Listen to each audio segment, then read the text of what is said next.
Shalom shalom. Imana igufitiye urukundo n'impuhwe by'iteka ryose, bihoraho iteka ryose.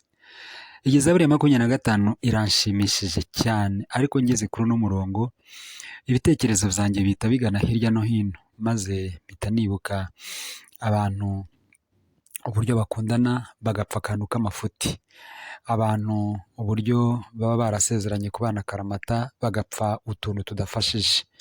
Shitani uri hanze aha nawe niyoroshye, ariko uyu murongo uranejeje. Ni umurongo wa 6 uravuze ngo uhoraho ujye ungirira impuhwe n'urukundo kuko urabihorana iteka ryose.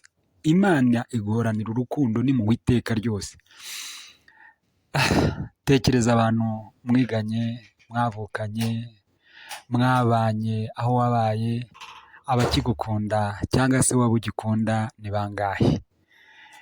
Si muri iyi minsi ho biteye ubwoba, abantu mu myaka 30 barimo barajya mu nkiko, barimo barasebanya, barimo barangana, ariko ibyo biva kuri Satani. Bivuze ngo urukundo Imana idukunda ntabwo ari nk'urw'abashakanye, si nk'urwo abasangiye isano iyo ari yo yose, si nk'urw'abakorana, si nk'urw'abasengana. Imana ishimwe. Imana igufitiye urukundo n'impuhwe by'iteka ryose. Imana ifitiye urukundo n'impuhwe by'iteka byose. Reka twiringire uru rukundo rw'Imana kandi rwose turwenjoyinge cyangwa se tururyoherwe bikiri uyu munsi. Tururyoherwe, tumenye neza ko muri buri cyose, igihe cyose, aho ariho hose, Imana ifitiye urukundo n'impuhwe. Imana igufitiye urukundo n'impuhwe by'iteka ryose. Abantu bashobora gukundira abandi ibintu bitandukanye. Ishobora gukundira umuntu icyo duhuriyeho, ibyo duhana, cyangwa se imigambi mufiteho. Ibyo rero iyo habonetse impamvu runaka bishobora guhinduka.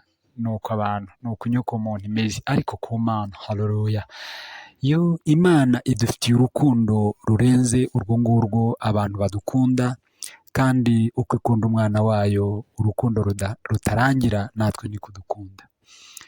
Niboneye urukundo rw'umukiza, urwo rukundo nirwo runezeza, afite izina ryiza uwo wankunze, n'Imana Data n'umwana we Yesu, nashimishijwe n'urukundo rwawe, yewe Mana nawe Yesu Kristo. Imana ikomeze ibane nawe mu mbabazi n'urukundo bitagira iherezo. Amen.